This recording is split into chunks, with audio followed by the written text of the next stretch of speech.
You're listening to the Very Serious Crafts podcast. We're very serious crafters. And we craft very serious crafts. Very serious. Hello, and welcome to Season 2, Episode 5 of the Very Serious Crafts podcast. I'm Heidi from Hands Occupied. I'm Mollie from Wild Olive. And I'm Haley from Red Handled Scissors. Today we'll be talking about moments of no turning back in crafts, the less exciting parts of design, and the skills we've been unnecessarily afraid of. Yay! Yeah. I don't know. Oh yeah. This could be a rough episode. I don't know. Well, I mean, the less exciting parts of design doesn't inspire Excitement, I guess. Right. Anyway. Okay.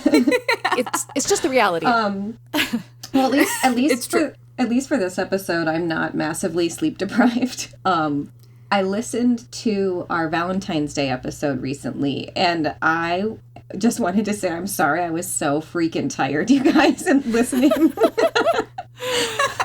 I don't think I noticed. I feel like I sounded so out of it, but whatever.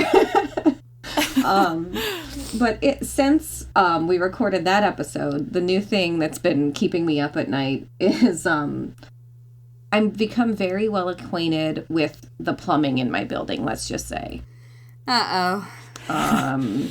Yeah, and the too long didn't read rundown, the long story short is we've had 4 separate instances of water in our home we had that in the course of 8 days, maybe. Oh, yeah, that's awful. And some context that this started during the Chicago sub-freezing adventure, right? Yeah, the polar vortex, like not long after our live show for the podcast, so like the last week of January. Oof. It was like 2 days after I left, I think, that the first one happened. Yeah. Sorry, I was holding it all together. Yeah, you should have stayed. And have all of these incidents, are they connected or are they all separate things? Most likely they're separate. It's... Oh, yay. No. Yeah, it's roof, foundation, drainage system, and then just a good old burst pipe. Yep. And I know that our listeners from North Dakota will be like, Heidi, you know what to do in winter. But the pipes aren't strong enough in Chicago. They're not strong enough. And I mean, there's only so much like running a little bit of water can do when you're in the face of like what, -22 or something. Yeah. Actual temperature.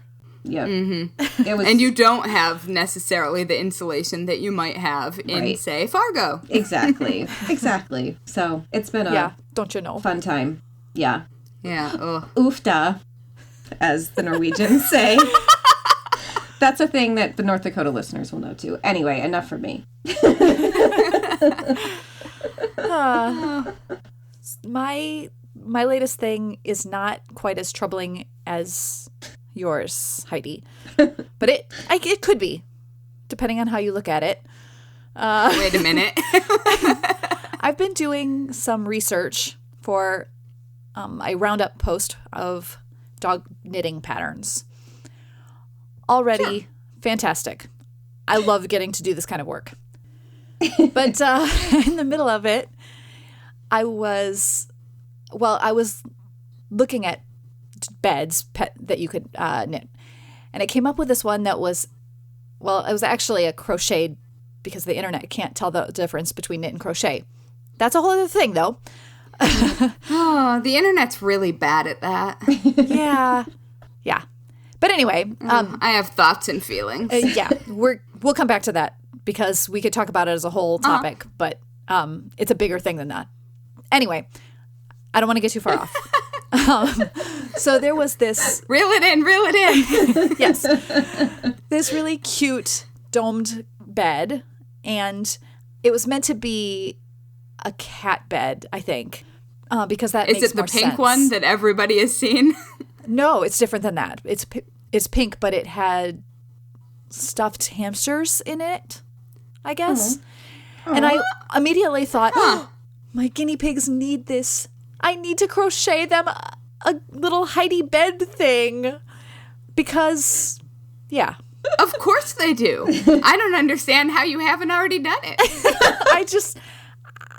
I have made things for them, but I have not crocheted for them yet. And I think that t-shirt yarn would work really well for this. So it's like really What big about and sisal chunky. twine? No. No, come on. Come on. Don't try and tell me that's a good idea. A structured hut. A yurt for your Anyway. guinea pig. I don't want to wander into your story yurt. yet. A yurt Wait, is a good what? idea. That's what it should be. Okay. But we've already mentioned the twine. So go for it, Haley. What do you got for us? Well, I didn't actually mean to jump in there. I No, was no, no. just having It's a a good jump. brainstorm. It's good. But anyway, so speaking of sisal twine and why it's a terrible idea and why everyone reacted the way that they did. So Mr. Big Stuff, my newly adopted cat, does not like scratching cardboard. Like, cardboard scratchers are not his thing.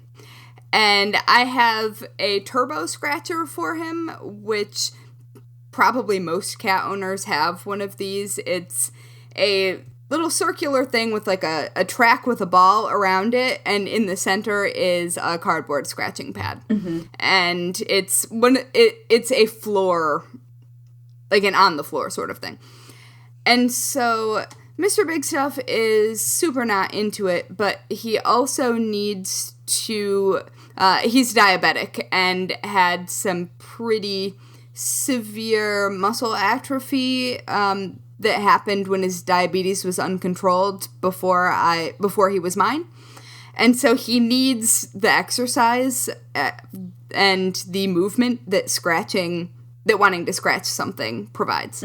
And so I decided, because he likes this sisal twine vertical scratcher that we got him, that I would just weave an insert for his turbo scratcher with sisal twine. It's perfectly that'll logical. be totally fine, right? It'll be quick. It'll be great. And I can say that it was wildly successful. Like, it turned out well. It looks really good. He uses it. He's super excited about it. So all of the things fell into place, and it wasn't just one of those things that I spent hours and hours doing that then the cat ignored. So that was a win. Yay! But oh, my hands, guys. They're still recovering. And also, why didn't I just crochet it? Why did I think I was going to... I made a cardboard loom that I was going to center... I intended to weave on both sides to make it thick enough to fit in the space. And so I made a loom out of cardboard that was going to be the center between the top and bottom weaving. Did all of that. Oh, it worked out. But no. Weaving with sisal twine. Like, I even had thick sisal twine. It's a terrible idea. And I didn't wear gloves, and it was... I may never recover, but the cat is happy, and that's all that matters. Do you There you just go. have Mondo calluses right now? Just so thick? Not as bad as you would think, but in weird places, like halfway down my middle finger.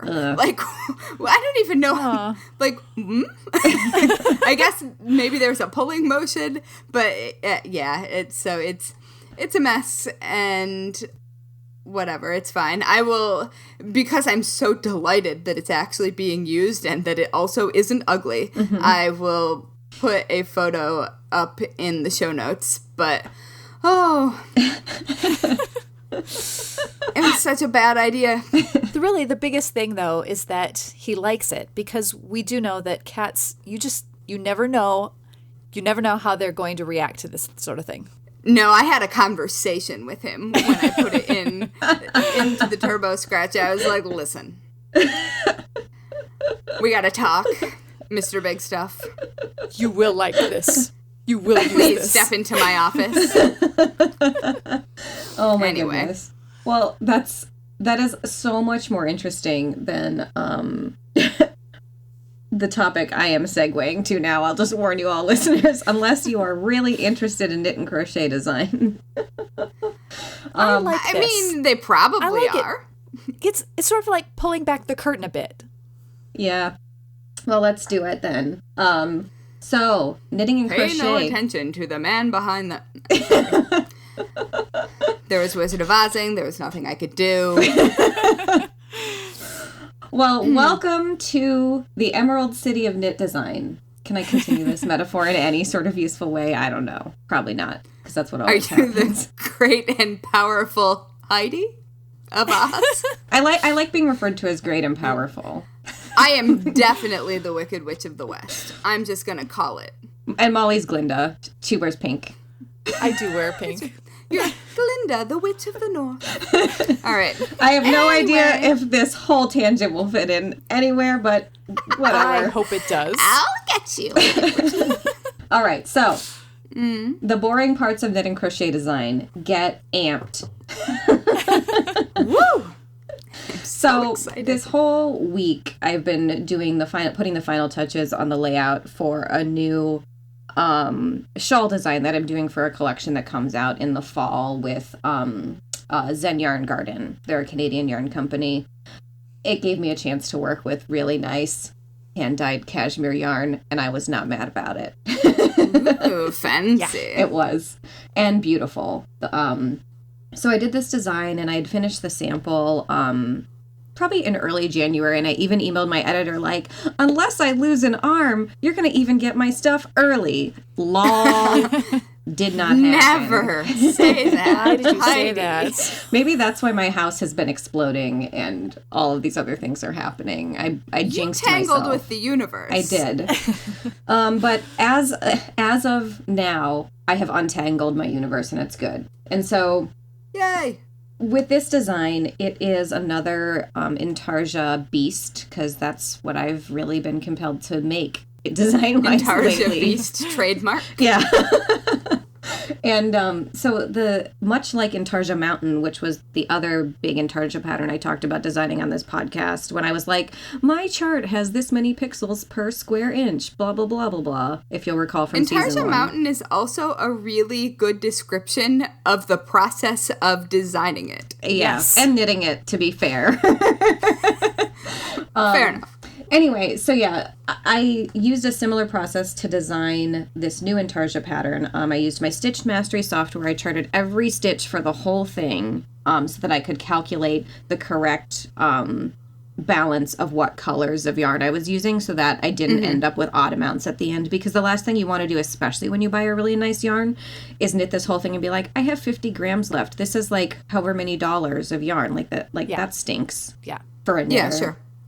So I did a lot of math, and charting it is the way to go, especially with where my hands are at. But one of the last things I do in my design process is I chart the whole thing, I make the sample, and then I go back through and convert the charted instructions to typical written instructions with abbreviations, because charts are not for everyone. And I think you two are not team charts, right? I have actually recently converted. I believe that I went on a tangent once about how I hated charts. I can't remember if it was on the podcast or just to you. But I have very recently...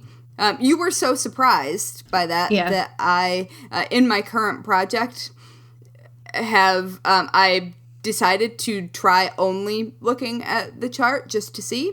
And I like both now. Yeah. Yeah. And we will get into this topic a little bit later as we're talking about things we're unnecessarily afraid of. But I have not been a chart person, but that could be changing. Okay. Well, let me know. I'll teach you the ways. Okay. But charts are just so nice for, like, if you're working from a large-scale color work thing, too, because then if you memorize the symbols, you can just read it like a book. Yep. And not have to turn pages and not have to be like, oh my gosh, what is this like 10 symbol abbreviation and things like that. I digress. Well, and though. you can binge watch something and totally. just glance down instead of having to read, and it's a lot it's a lot faster. That's what I just learned. Yeah. And that's why I like it. It's really efficient when it clicks with you, like, conceptually. So, but since not everybody's team charts, in my designs, I always like to offer the charted instructions, but that kind of means going through the entire chart stitch by stitch by stitch and writing it out. Like, you can export it from software, but for this design, I was like, I think this opens, like, including the robot will introduce too much chance for error. So I sat down and just for 12 hours, it was just like knitting, but like a little faster, but it was like knitting, but without actually getting to do any crafts. So it's like right to left, row 1, left to right, row 2. Again, for 136 rows that are 280 stitches wide, my friends. Woo!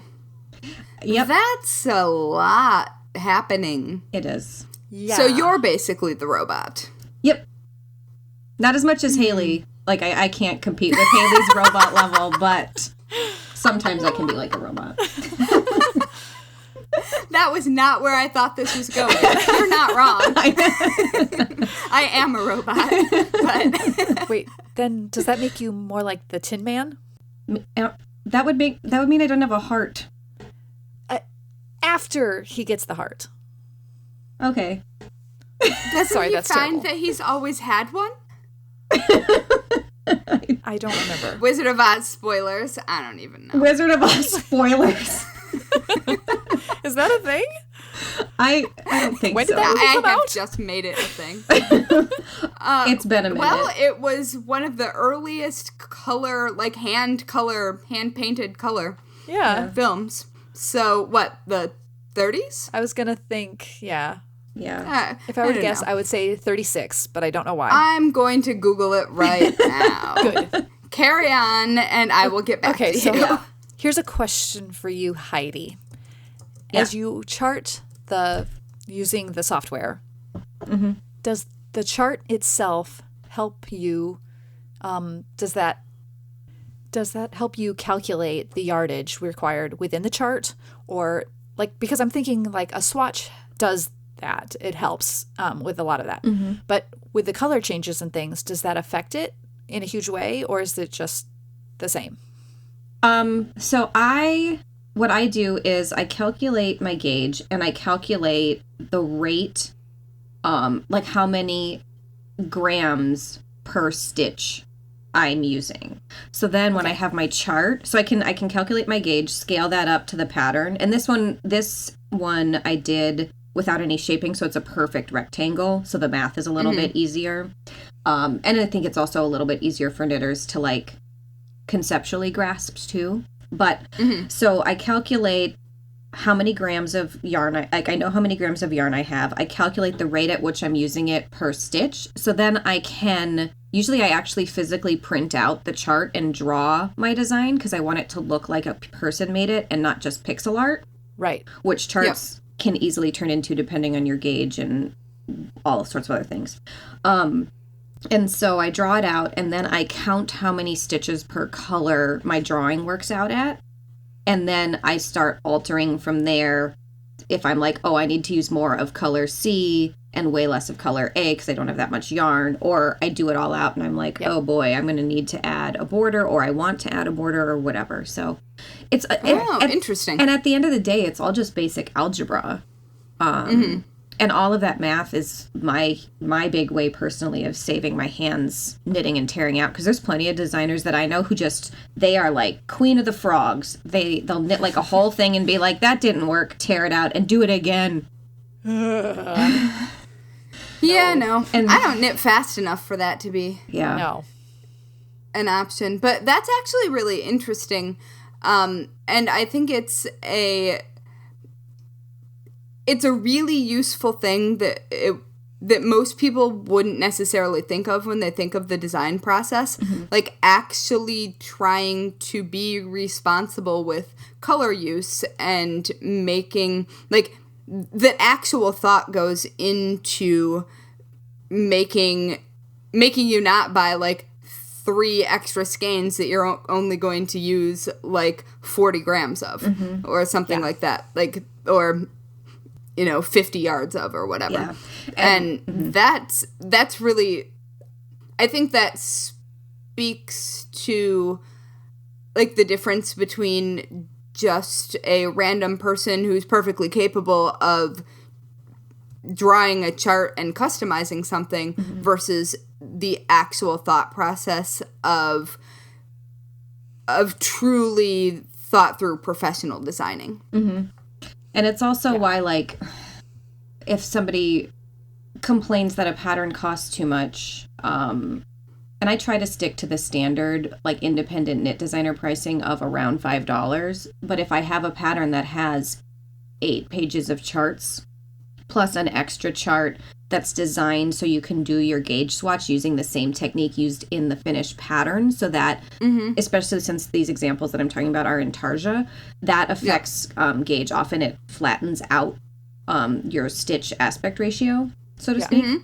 And so, like, in Tarja Mountain was $7 because there was, it was a 20-page pattern. Yeah.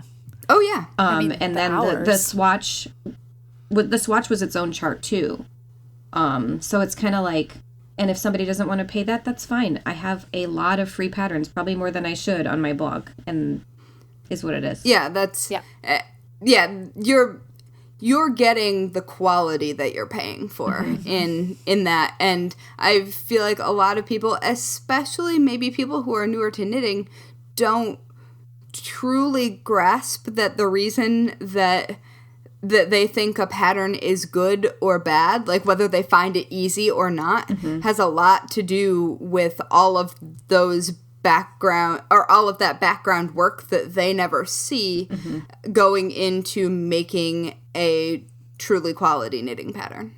And that is an extremely large amount of work and also worth paying for. Yeah. Yeah. But... Oh, 1939 is the answer. Ooh, close. Wizard of Oz, 1939. Thank you. Thank you. Anyway, so yeah, my boring topic suddenly became more interesting. Thanks, friends. No, I think that's very interesting. I like that. Maybe it's because I'm starting to dip my toe into knit and crochet design. I find that to be very, very valuable information. But even without that, I like knowing more about what's going on in the background. Yeah, and I just like graphs and charts. And this is why I think Haley's a robot, folks. Not wrong. But in a really good way. Yes. And not in an evil way. When the robot apocalypse comes, I will spare you. Yeah. Yes. Something like that. So the maybe not super interesting, but maybe interesting topic that I have for us today. Oh boy, guys, come on. We don't have a lot of confidence sounds today. Depressing. But this is not.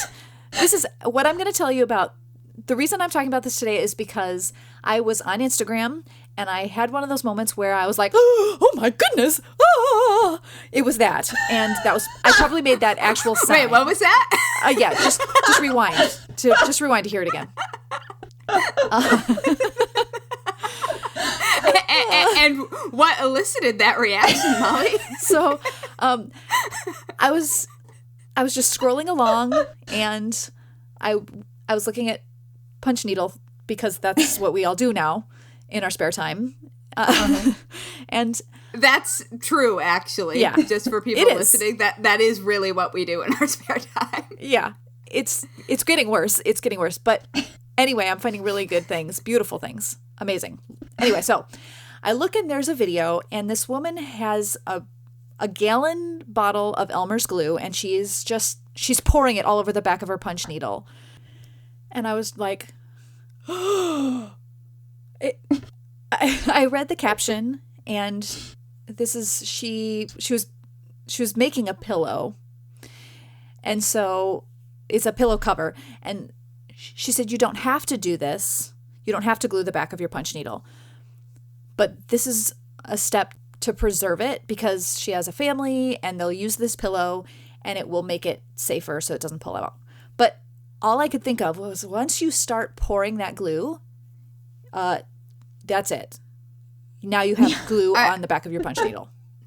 I mean, Heidi and I are just sitting here. The listeners cannot see us, obviously, but we have both been, like, leaned forward with mouths agape the entire time Mollie was saying that. Yeah, that visual image is definitely whatever that noise was you made. Yeah.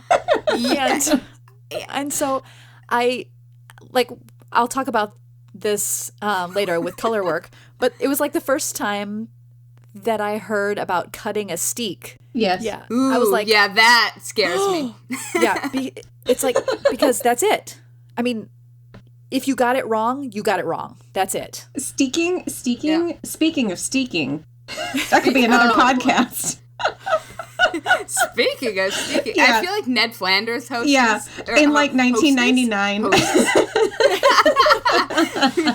Anyway, sorry. But genuinely, speaking of steaking,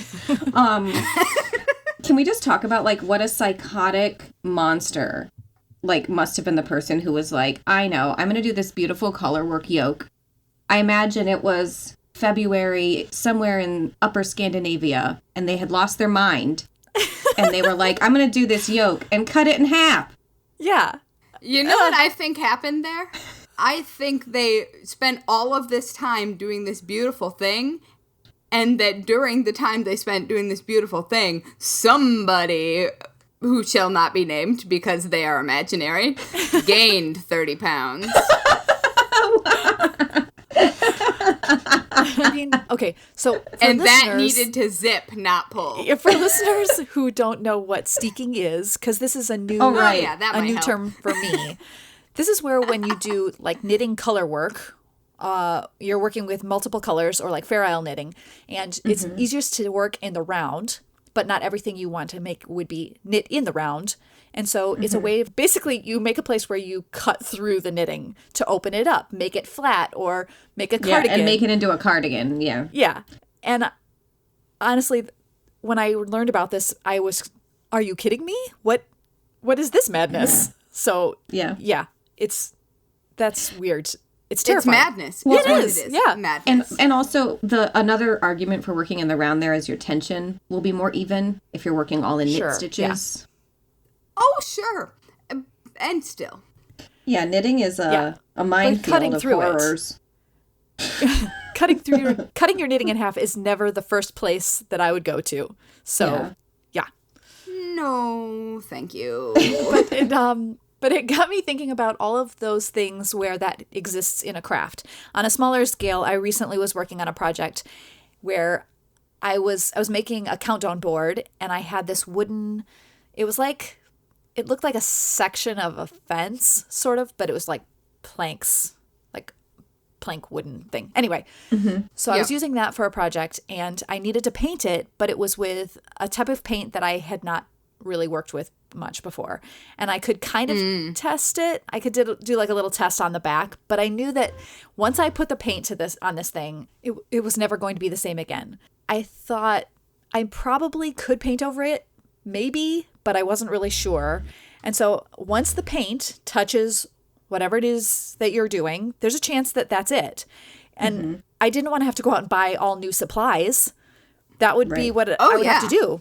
Oh, yeah. I feel that way when soaking needlework, Yes. when washing it to frame it, especially if there's anything red stitched in there. Like, it's over. Like, it does not, like, when I wrote the 2 books that I just wrote that were cross-stitch books, like, I was all done except for that.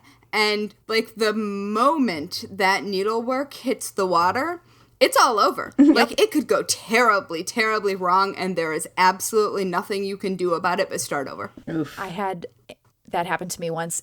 I had never had a problem with my red floss running before. It had never happened. And I naively went to soak a piece of all red work for a project that I had to mail within a day or two. Oh, no. And yeah, it just bled all over the place. And I'm happy to say that a color grabber sheet did work in that situation. But that was... Oh, I love those. I thought, what am I going to do? Yeah. But I recently was working on an embroidery project where I needed to embroider all of the pieces on bigger fabric and then cut it down because the cut pieces were going to be too small to fit into a hoop and I was going to risk ruining it. But once I started cutting, if I didn't have things centered, if I had things just off enough, I was going to have to go back, re-embroider everything. And that was it. It's terrifying. Mm-hmm. Oh, absolutely. Yeah. Expensive fabric, like, oh boy. Well, and the thing that's so, like, the other layer of this is us doing this professionally adds a specific kind of anxiety because we're just trying to make our deadline and, like, do our work. Yeah. And it costs us so much time and therefore money when something gets crazy messed up by just some accident. But it also can be... And I mean, though, that happens. Yeah. Yeah. The materials factor, though, really can be devastating if you are making something out of something precious. Or even something not as precious, but precious to you. It doesn't have to be a costly material. Or if you just don't have more of it. Right. And can't get more of it. The number of times that you see people in search of things, fabrics or yarns because... Oh, man. But so I was asking my mom about this, and the example that came to mind for her was when you are making something that has sleeves and you've sewn in the sleeves and you go, yes, this is right. And then you trim the fabric to get it all finished. And then you look at it again and you go, this is not right. And now all of the extra fabric is gone. Oh, yeah. Oh, yeah. Or adding buttonholes at the end of something is also one of the things that makes me want to twitch. Yeah. Like, I have made a beautifully fitted thing that I'm like, maybe we'll do snaps. Because buttonholes, can ruin your life. I have had the same thing when I've done eyelets or grommets. And you have to do it the last thing. That's how that works. But once you make the hole for it, that's where it is going to be. That's it. Yep. Like, is what it is. Nothing to be done. Measure twice, cut once is a thing for a reason. Yeah. Stab once.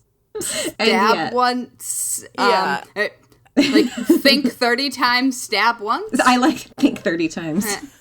How about my example of that phrase would be chart a 280 by 136 chart 5 times, draft and knit once. There you go. Which is the way to save your hands. And lose your mind. Yes. At what that point is does true. your eyesight become a problem?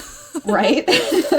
Yep. Or just your basic reading comprehension. Yeah. Yep. Yeah. Like that it's really easy to accidentally lose yourself in your own weeds. Mm-hmm. Like, you're not just getting lost in the weeds. You're getting lost in your own. That's very hard. Yeah. Wait, that doesn't make any sense. Anyway. I'm picking up what you're putting down, though. Yeah. And naps are very useful in these cases, folks. That is true. That is true. So, speaking of utterly terrifying things, or things I thought were, except that it's going to be one thing, a thing that I thought was utterly terrifying for years. And this will be funny, given that I am a professional crafter. Mm-hmm. I have designed knitting patterns. Like, this is... I can do complicated things. One thing that I had never done until the last couple of weeks. Knitting cables. Which shocks me. Never done it. Really does surprise me. And that was the general response when I was like, I'm teaching myself how to knit cables. And people were like, what? Like, really? Because... how have you not encountered them before? The answer is very carefully. On purpose. On purpose. So I'm knitting this hat called the Bosque hat, and it's designed by Robin Ulrich. And it is this lovely sort of beret-looking hat, and... well, I think the design looks like leaves. which is sort of what I was going for, but it's called the Boss Cap because apparently everyone else, including the designer, presumably thinks it looks like pears. Which okay. they're not wrong. But it has a tiny bit of cabling at the base of each pair. And I was not quite afraid enough to not buy the pattern. And this is just for me. I'm actually using yarn that I got when I was in Chicago with you guys at Mollie's local fancy knitting store. What's the name of that store again? Wool and Company. Wool and Company. Yeah. So I got this yarn that is red and blue, and it's actually, I think the name of the yarn is Chicago, and I didn't realize that when I was getting it for my touristy yarn. I'm just gonna interject here that personally I would prefer that it were black and white for Chicago because go Sox, not go Cubs. I'm not a big sports ball person, but go Sox. Oh wait, is that a sports ball reference? Yeah, the Chicago Cubs. Yeah. No. Well, and then on. I will say this as the other Chicago dweller in the mix. If they really wanted to do Chicago, they could do Chicago flag colors and do red, light blue, and white. Yeah. Which would be, if it I had think, been nice. A little bit lighter, I would have thought it was the flag, but Yeah. Well, okay, fine. The more Anyway, you know. I'm really good at didn't singing. know that I was knitting a sports ball hat, but apparently I'm knitting a sports ball hat. But that's fine. That's fine. So the fact that I am learning to knit cables finally also means that I get to use my beautiful glass cable needle that I got at Vogue Knitting Live, I think, a couple of years ago, probably longer ago than I think. But it's this beautiful, you know how sometimes you buy a tool just because it's so lovely to look at, and you're so delighted that it is also useful. yes. And so that was the reason that I bought this glass cable needle, and it's by a maker called Moving Mud. And I also got a darning needle, a glass darning needle at the same time, and they're both just beautiful, useful tools. And I will link to them in the show notes. Cool. But, so I was a little afraid, on top of having never knit cables before, that to use the glass cable needle, because I was a little afraid that it was going to break. Yeah. Because I did not know what I was doing. And turns out cables are incredibly easy, and I did not need to worry about it at all. It was not a problem. And also, like, the glass needle, quite sturdy, quite beautiful. I'm very pleased. And yeah, that is my statement on knitting cables. Mollie, you still haven't knit cables, right? I still haven't knit cables. Not truly yet. I've done a little bit of the like twisting stitches that sort of looks like cables, but I haven't actually done cables because I also have been afraid of them. You totally shouldn't be. I know. They're easy. The thing is, my grandma wanted to teach me how to knit cables, and I was, no, I can't do that. That's too involved, and it's one of my big regrets that I didn't learn it from her. So now I really need to learn how to do it. I owe it to her, so I will learn it. It's on my list. Well, I would be delighted to make a video and show you because it's so easy. Okay. You will laugh in the same way that I'm laughing at myself. You will be like, "Oh, wait, that's it? Yeah. That's all it is?" And I'll just say, without like trying to sound like a know-it-all, it's really just a matter of knitting stitches out of order. That's all it is. It's very easy, and how you knit them out of order decides which direction the cable turns. Exactly. And that's it. Yeah. You either put the cable needle in front of your work or you put the cable needle behind your work, and that's it. That there isn't anything more to it. Okay. You can do it. I can do it. Yay. I can do it. Yeah. Yeah. And I've got a whole set of cable tutorial videos that I can send you the playlist of, Molly, if you want. Okay. Ooh. Yes. Let's do Yeah. that. And then you can have Heidi do it, because that will be way better than having me go, look, glass needle, I feel like that would be more fun. I mean, no disrespect to you, Heidi, but No. I was just like, they already exist, so then Haley wouldn't have to deal with doing the work. Yeah. I mean, I wasn't going to put a whole lot of effort into it. I think I was going to make an Instagram story that I now don't have to make. So Heidi, what's something that you have been unnecessarily afraid to do? Well, this is kind of a callback to your punch needle glue thing. Mm-hmm. It's finishing on rugs. I mean, like the sewing based finishing, where like in latch hook or punch needle, like you fold over your seams and then you sew it down and then you do the thing. But I had never seen. Wait, what is the thing? And then you do sorry, one thing. that is incredibly not helpful. And then you applique it onto a cushion cover, or you sew it to something, whatever. The next logical step, whatever it might be. The thing, duh. Sorry. Anyway, but I had never seen the glue method, which I think is really interesting for punch needle, because it would be able to like saturate all the way down through the back of the stitches and through the fibers and almost work like a Scotch guard. Yeah. But I don't think that it was actually going all the way through to the front, because I think they were keeping it fairly. I hope it wasn't, just on the because back. that would look bad. Yeah. It'd be really hard to make that even. Yeah. Yeah.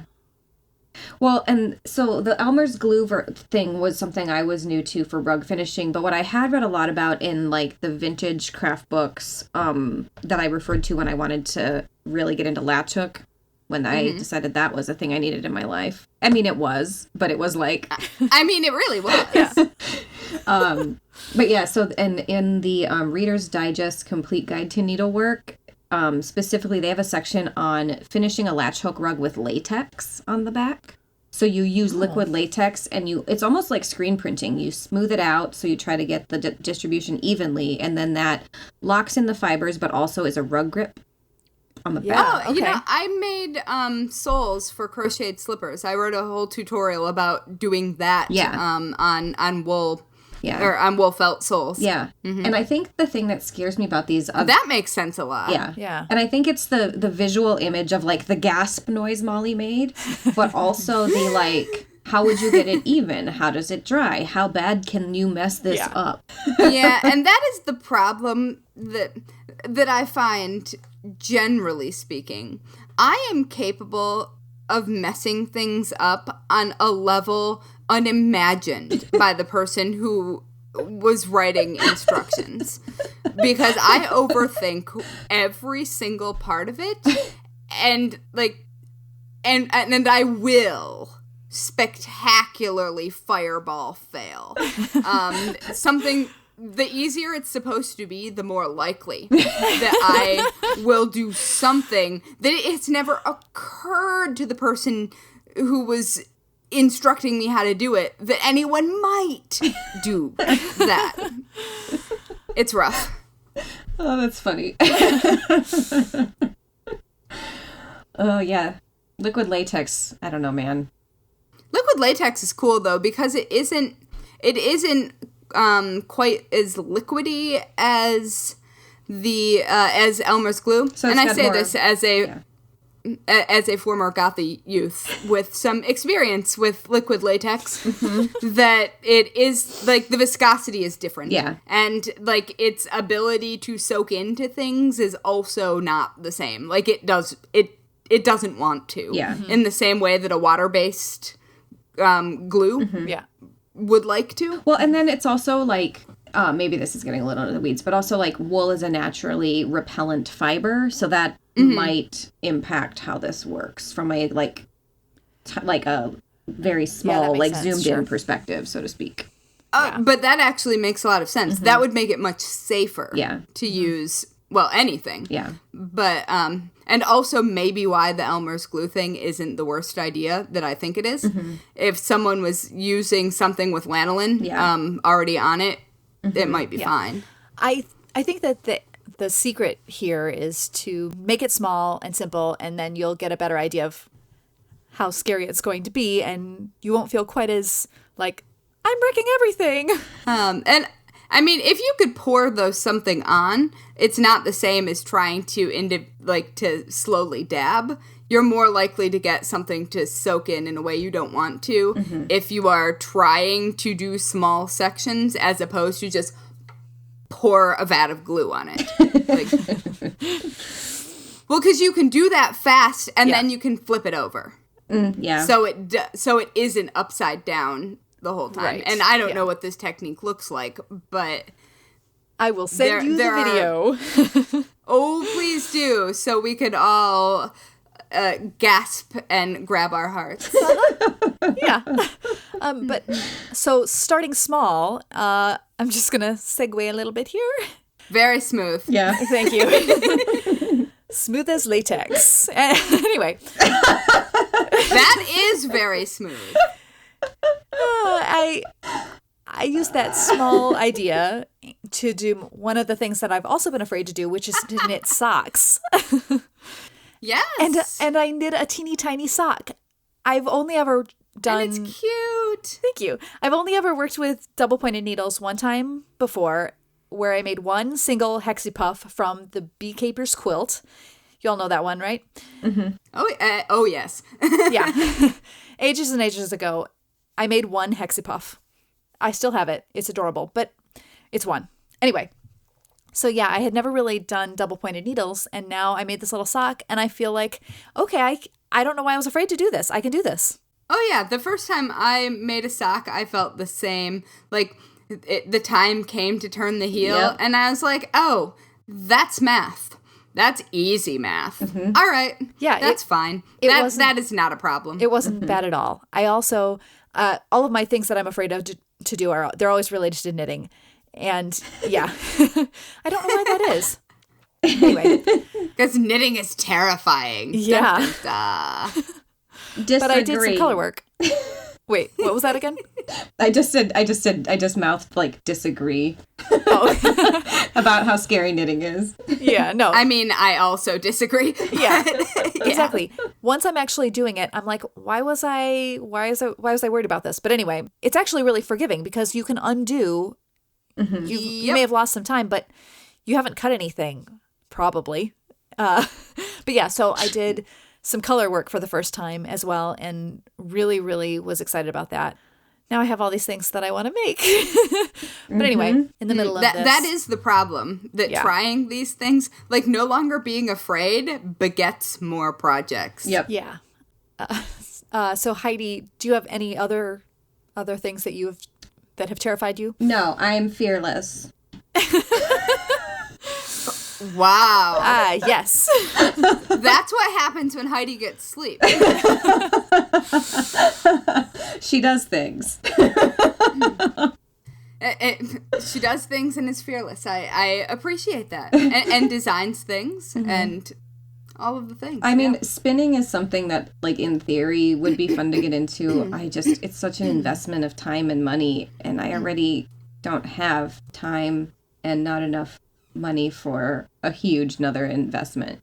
Yeah, I keep looking at spindles, like looking at them sideways every time I go into any sort of local yarn store, and I don't need a drop spindle. Mm-hmm. I don't need that hobby. Also, I'm bad at it. I have tried it once, and it was an unmitigated disaster. Mm-hmm. Same. It was and not yet, but I am actually afraid to try it, so I guess It's funny because I had not really thought of spinning to be one of the things that I would be afraid to try. But in reality, I'm realizing that my mom gave me a drop spindle one year for Christmas.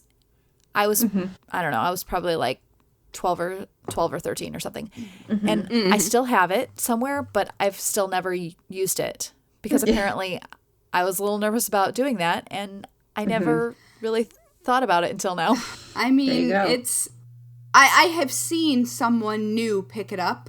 My friend Kim Worker, who is a known person in the crafting world and especially in the knitting and crochet world, she and I were at Maker Faire and decided we were going to stop in and try spinning with a drop spindle at a booth that one could do that.